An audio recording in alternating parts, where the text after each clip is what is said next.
basically, let me end this video on my thoughts. So if you don't know why you're buying Bitcoin, do not buy Bitcoin. If you're just FOMOing in or speculating, or you're buying it because someone, you know, at the rec center locker room told you to do so, that's a bad reason to buy anything. Okay, whether it's a stock, whether it's an ETF, whether it's, you know, a bond, whatever.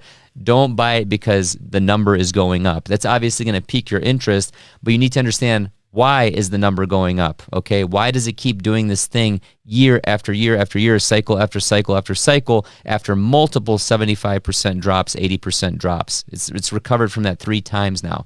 So you have to ask yourself why that is. It's because it's the hardest form of money ever created. It's a digital savings account that can't be debased by the Fed from a few mouse clicks. It's generational savings. It's taking all the work you do in your entire life, storing it in this ball of energy secured by math and open source software, and it's also divisible up to 100 million places. So when people see, you know, $57,000 Bitcoin, they get intimidated. They go, oh, I can't afford, you know, 1 Bitcoin. It's 57 grand. I'd rather go buy, you know, an SUV.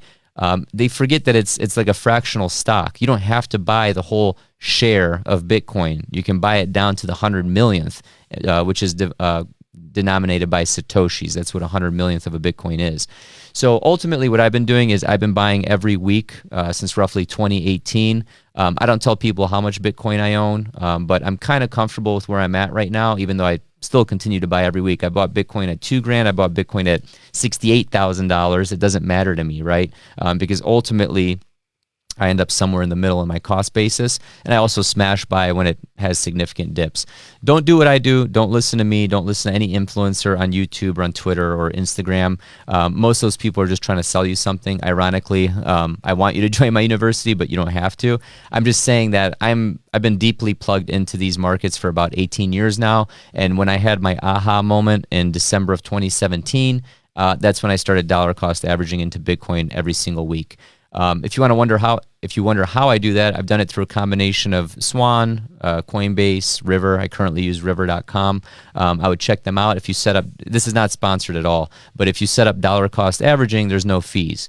So whether it's $25 a week, $50 a week, $1,000 a week, you know, $50 a day, whatever you're comfortable with, I think it would be foolish to stay on zero at this point in 2024. But you won't understand why that is until you really study. The 3 books to get you started are basically Vijay Boyapathi's Bullish Case for Bitcoin, Jan Pritzker's Inventing Bitcoin, and then also Saifedean Ammous's Bitcoin Standard. That's a good primer, but if you want to go even deeper, you can check out Parker Lewis's Gradually Then Suddenly series. That's a series of about 20-something articles, and then you can just go down the rabbit hole for hundreds, if not thousands of hours to really understand why this is the biggest monetary innovation ever created by humans in literally human history, and I don't say that lightly. And you know, you guys know me. I have a finance degree, worked in commercial real estate development, worked in traditional finance. Once you see it, it can't be unseen. So I think it's important to pay attention. But again, do not buy it until you fully understand it. Thank you so much. If this video was helpful, please subscribe, hit the like button, and send it to a friend. Thank you, and have a prosperous day. You can lead a horse to water, but you can't make him drink.